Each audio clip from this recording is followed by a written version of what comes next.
getting some much needed moisture. We've had some decent rains the last few weeks, but it's been in the high 90s and everything was dry for a long time.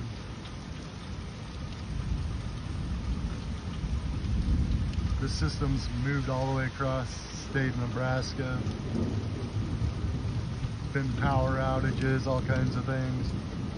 It's pretty calm here. Nice little thunderstorm. Good moisture. Hopefully it'll help out all the rivers and lakes and ponds. Might go out tomorrow morning before work and do some fishing.